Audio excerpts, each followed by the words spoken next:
Olá, meu nome é Ângela Leanati e você está no meu canal Ao Sol no Quintal. Seja muito bem-vindo.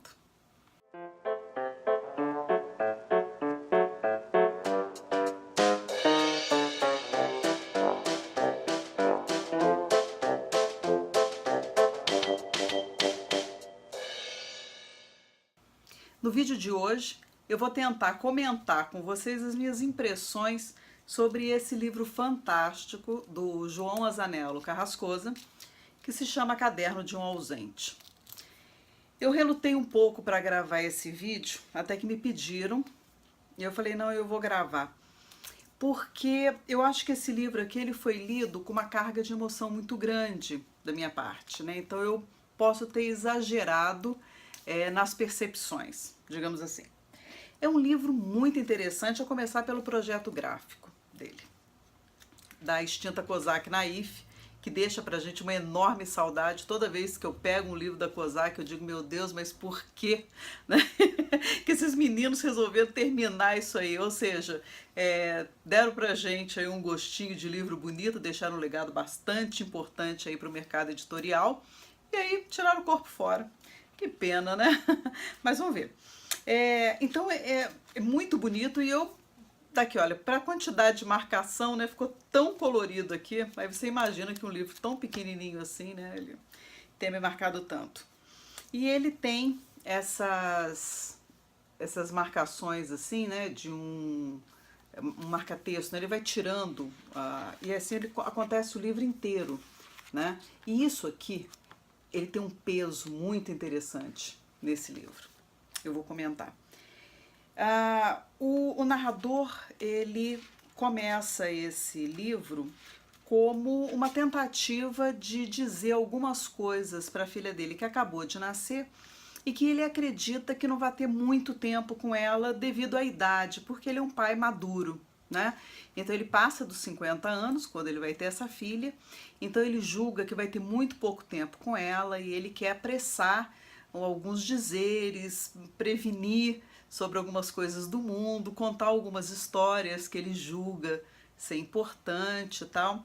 E ele faz isso, né? O autor, ele faz isso com uma maestria, uma poética. É assim, o livro é maravilhoso, né? E eu paguei um mico danado lendo esse livro aqui, porque eu tava, foi agora nas férias, né? Assim, no começo do ano, então eu resolvi passar o ano novo no Espírito Santo, então eu tava lá no hotel, na beira da piscina, e resolvi levar ingenuamente o livro, né? E a Vivian de Paula falou para mim, você tá lendo esse livro, quando eu coloquei no Instagram, ela falou, você tá lendo, depois você me diz. Nossa, que depois eu te falo, né, o que eu achei desse livro, como é que eu vi isso aqui. Eu comecei a ler, mas eu chorava copiosamente, assim, eu falei, eu vou sair da piscina, vou acabar de ler esse livro lá no quarto. E eu, assim, foi um momento que eu estava muito sensível na minha vida, ainda não tinha muitas forças para enfrentar, né, as situações que estavam assim se desdobrando para mim. Então, o livro, na verdade, ele me pegou num momento de muita fragilidade emocional. Então, acho que por isso eu exagerei também. Mas não perde a beleza do livro, não, sabe? É assim, eu acho que todo mundo que for um pouco mais sensível e tiver contato com esse livro vai se apaixonar por ele. E é muito bonito, né? E sobre essas relações, né, de pai, filho, agora que eu sou mãe, né, desde que eu me tornei mãe, eu também senti essa necessidade de um legado, né, para o meu filho.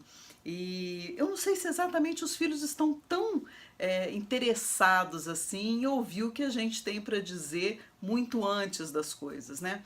Eu tenho um amigo que, ao saber que ia falecer, o filho pequeno, ele começou a gravar um monte de coisa no celular e deixar para ele ouvir daqui a algum tempo. Talvez esse filho ouça, né, o que o pai tem para dizer, numa, assim, digamos assim, numa esfera de saudade ou da ausência paterna, tá? Mas não necessariamente ouvir as experiências, porque é tão difícil o filho ouvir as experiências dos pais, porque eles querem ter suas próprias experiências, né?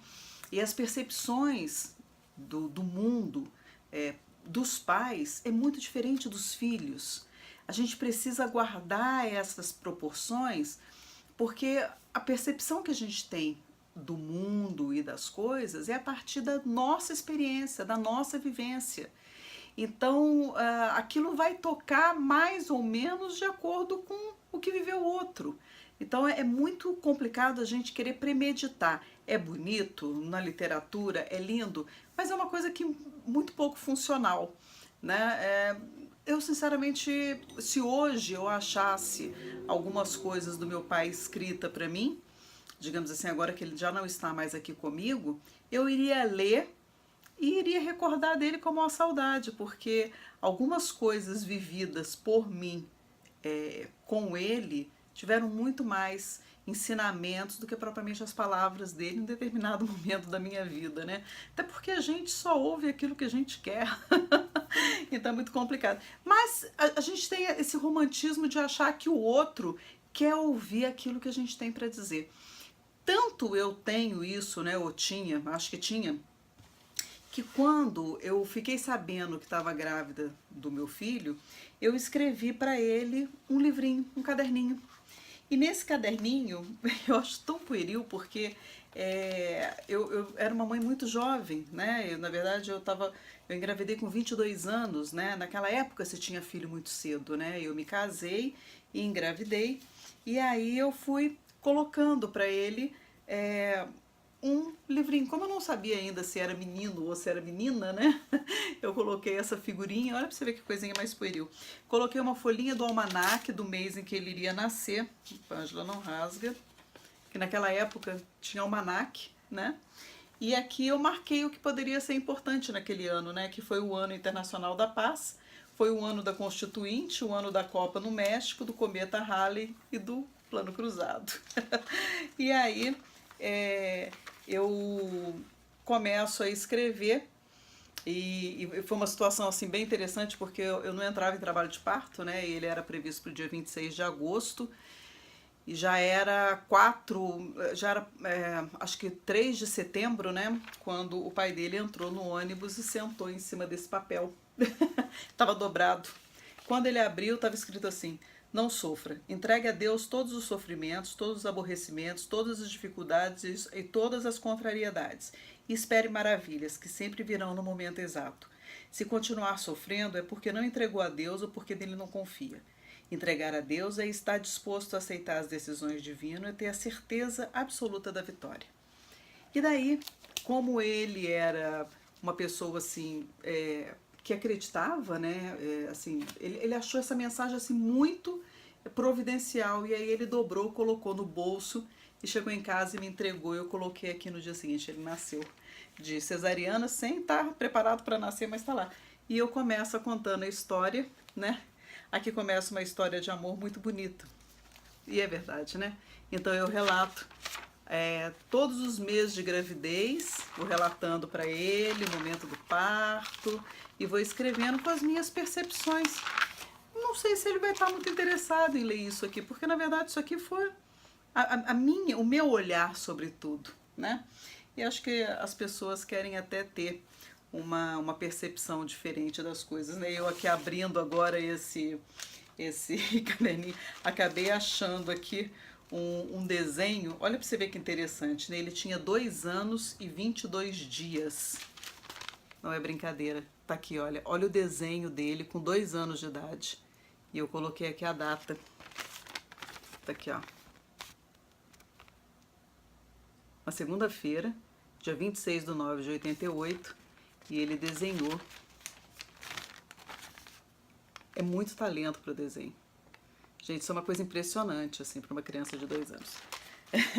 Muito legal isso aqui. Tem todos os desenhos dele guardados quase, enfim. Mas vamos voltar aqui no caderno. Então, assim, isso aqui vai ficar por aqui. Até se ele se interessar, se ele não se interessar, vai para o lixo, enfim.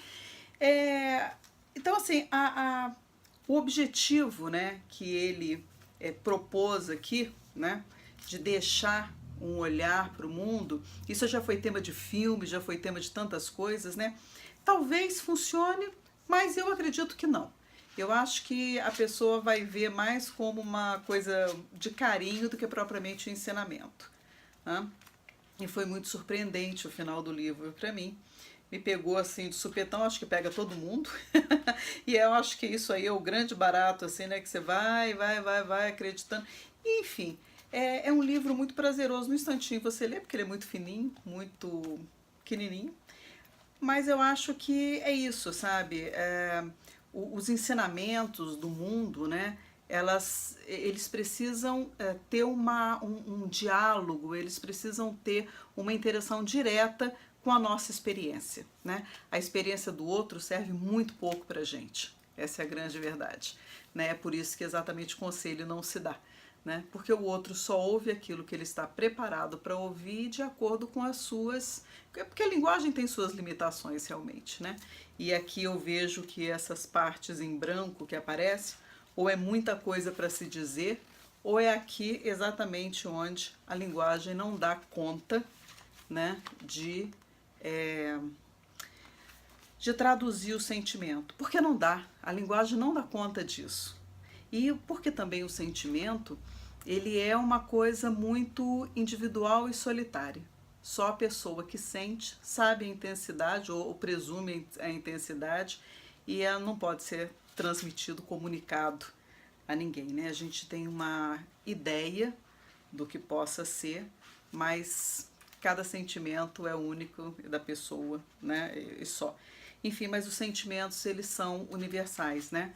O abandono é igual para rico e para pobre, né? Ele acomete igualmente e a felicidade também.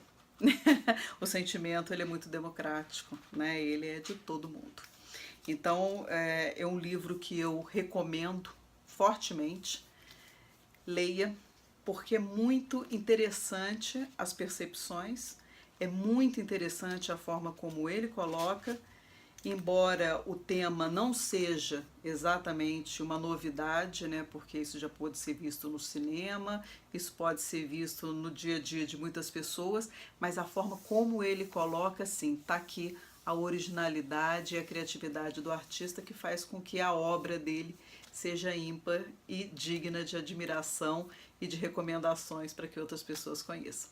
Então, essa é a minha percepção sobre esse livro maravilhoso e eu espero que você goste, que comente comigo o que você achou, se é que você já leu, e se você não leu ainda, por favor, dá uma chance para esse livro que vale muito a pena. Então por hoje é só, muito obrigada e até a próxima, tchau!